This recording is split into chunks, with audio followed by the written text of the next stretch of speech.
ये कहानी है सुंदरवन जंगल की, जहाँ टुनटुनी चिड़िया रहती थी। टुनटुनी का एक आम का बगीचा था, जहाँ के आम बेच के वह अपने जीवन का गुजारा करती।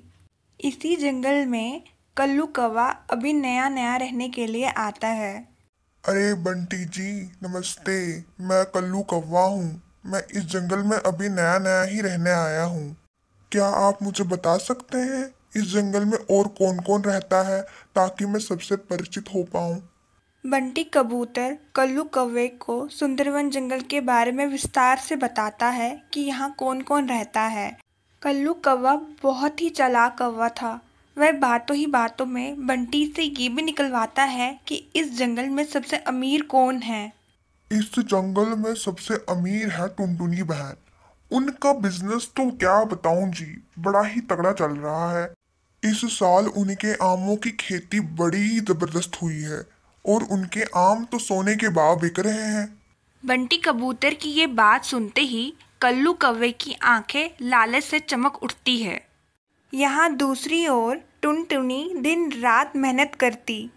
चलो भाई, अब घर चलती हूँ। आज का काम तो हो गया, कल आके अब ये आम तोड़ूंगी। आज तो मैं बहुत थक गई। उसी रात टुनटुनी को बहुत तेज बुखार आ जाता है। हे भगवान, कहीं मेरी फसल बर्बाद ना हो जाए इस तूफान की वजह से। एक तो ये बुखार, इसे भी आज ही आना था। शुक्र है ये तूफान रुक गया, कम से कम मेरी फसल तो बर्बाद नहीं होगी। डॉक्टर टुनटुनी को एक हफ्ते के लिए आराम करने के लिए कहते हैं। ये सब बातें कल्लू कौवा सुन रहा होता है। इसी बात का फायदा उठाते हुए कल्लू कौवा टुनटुनी के बाग में चला जाता है। अरे वाह, कितना सुंदर बगीचा है। सच कहा था उस बंटी कबूतर ने। ये कहते ही वह सारे आम तोड़ देता है और वहां से चला जाता है। कव्यानी बहन, मुझे टुनटुनी बहन ने भेजा है आपको ये आम बेचने के लिए। क्या आप ये आम खरीदेंगी? ऐसा कहते कहते कल्लू कौवा टुनटुनी चिड़िया के सारे आम बेच देता है और खुद अमीर हो जाता है। आज तो बहुत कमाई हो गई। इससे पहले टुनटुनी को ये पता चले कि मैंने उसके सारे आम बेच दिए हैं, यहाँ से निकलना ही ठीक रहेगा। ये कहते ही कल्लू कौवा उस जंगल से भाग जाता है। अगली सुबह टुनटुनी की तबीयत ठीक हो जाती है। शुक्र है भगवान का, आज मेरी तबीयत थोड़ी ठीक हो गई है। कितने दिन हो गए मैं तो अपने बाग पे ही नहीं गई। वह आम तो पक पक के सड़ गए होंगे। बगीचे में जाते समय उसे कव्यानी मिल जाती है। अरे टुनटुनी बहन, तुम इतने दिन से कहाँ थी? तुमने क्या कल्लू कौवे को भेजा था अपने आम बेचने के लिए? वह तो तुम्हारे सारे आम बेच रहा था। कव्यानी की ये बात सुनते ही टुनटुनी फटाफट से अपने बगीचे की ओर भाग जाती है। टुनटुनी के खाली पेड़ देखकर होश उड़ जाते हैं। हे भगवान, ये कालू कौवा तो एक नंबर का चोर निकला। इसने तो मेरे सारे आम चोरी कर लिए। वह इस बात की रिपोर्ट पुलिस स्टेशन जाके भी करती, लेकिन कोई फायदा नहीं होता क्योंकि कल्लू कौवा भाग गया था। दिन यूं ही बीतते गए। टुनटुनी अपना नया बगीचा तैयार करती है। इस बार टुनटुनी ने केले का बगीचा बनाया।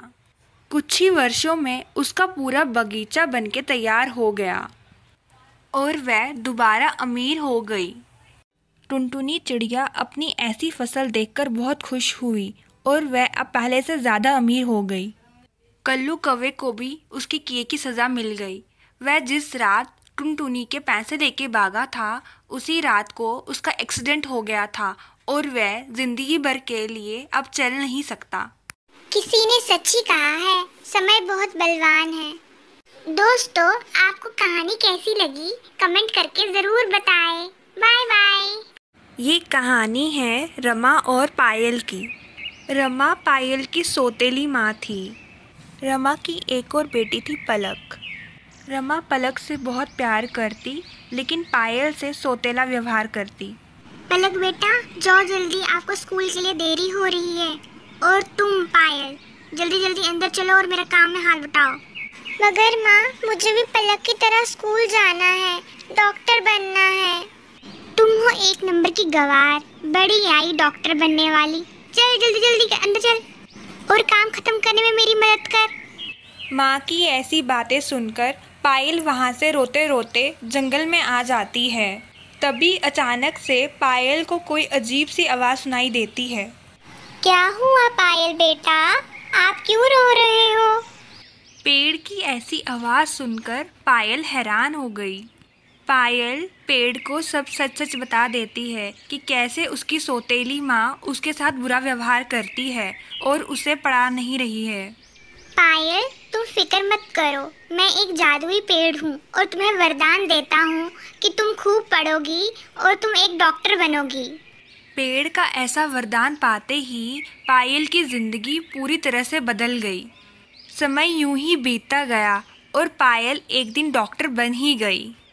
डॉक्टर साहब, मुझे बचा लीजिए, मैं मरना नहीं चाहती, मुझे कृपया करके बचा लें। आप बिल्कुल भी फिक्र ना करें माता जी, मैं आपको बिल्कुल ठीक कर दूंगी, आप घबराएं नहीं। बस छोटी मोटी सी तकलीफ है, एक इंजेक्शन लगा के दूर हो जाएगी। डॉक्टर पायल फटाफट से माताजी की जांच करती है और उसे पता चलता है कि माताजी का बीपी हाई हो गया है। वह माताजी को तुरंत एक इंजेक्शन लगा लेती है, जिसके कारण उन्हें तुरंत ही आराम मिल जाता है। माता जी, आपके घर में कौन कौन है और आपकी इतनी खराब हालत कैसे हो गई? आपके बच्चे कहाँ हैं? बेटा, क्या बताऊं तुम्हें, मेरी 2 बेटियां थी। एक मेरी सौतेली बेटी थी, उसे मैंने बहुत परेशान किया और वह बेचारी तो घर छोड़ के ही चली गई। और दूसरी मेरी अपनी बेटी थी, जिसको मैंने पढ़ाया लिखाया और आज उसने मुझे ही घर से निकाल दिया। माता जी, कहीं आपकी बेटियों का नाम प्रिया और पलक तो नहीं था? मैं आपकी वही बेटी हूँ जिसे आपने घर से निकाल दिया था। आज मैं डॉक्टर बन गई हूँ माँ। प्रिया की ये बातें सुनकर रमा शर्मिंदा हो गई। बेटा, मुझे माफ कर दे, मुझे मेरे किए की सजा मिल गई, तभी तो आज मेरी बेटी मुझे छोड़ के चली गई।